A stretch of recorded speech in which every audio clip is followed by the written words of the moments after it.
राजा महाराज इतनी रानियां को कैसे खुश करते थे। चंद्रगढ़ का इतिहास रहस्यों से भरा था, लेकिन सबसे बड़ा रहस्य वहां के एकमात्र राजा आदित्य वर्मा से जुड़ा था। यह वही राजा था जिसकी 608 रानियां थीं और जिनमें से कोई भी न असंतुष्ट थी, न विद्रोही, न दुखी। यह तथ्य ही लोगों के मन में संदेह और आकर्षण दोनों का कारण बना हुआ था। आखिर कैसे संभव था कि एक अकेला पुरुष इतने सारे स्त्रियों को न केवल संतुष्ट रखे, बल्कि उन्हें प्रेम, आदर और सम्मान भी दे। क्या यह केवल प्रेम था या इसके पीछे कोई और राज छिपा था? राजा आदित्य वर्मा 11 साल की उम्र में ही चंद्रगढ़ के राजा बने थे, जब उनके पिता की एक रहस्यमयी दुर्घटना में मृत्यु हो गई थी। राज्य तब खतरे में था। चारों ओर विद्रोह, भूखमरी और कुप्रशासन का बोलबाला था। लेकिन आदित्य ने मात्र 15 वर्ष की उम्र में पूरे राज्य को स्थिरता प्रदान की।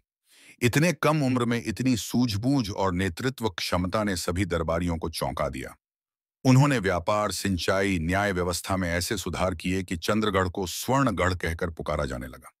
राजा आदित्य वर्मा की रानियां केवल सौंदर्य या सत्ता की वजह से उनके जीवन में नहीं थीं।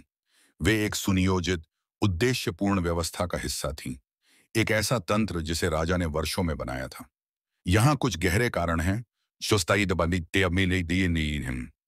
जो बताते हैं कि कैसे वे सभी रानियां संतुष्ट, सम्मानित और प्रसन्न थीं। रानियां केवल प्रेम की पात्र नहीं थीं, वे शासन का हिस्सा थीं।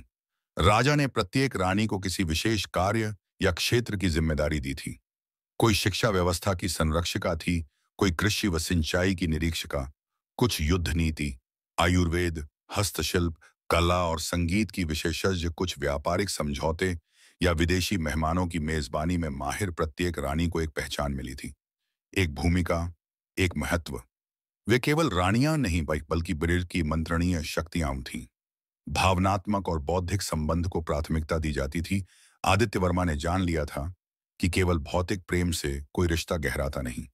वे रानियों से दर्शन शास्त्र, इतिहास, विज्ञान, संगीत और संस्कृति पर संवाद करते, उनकी आवाज सुनते, विचारों को मान देते। हर रानी के लिए विशेष सप्ताह होता था, जहां केवल उसी के साथ समय बिताया जाता।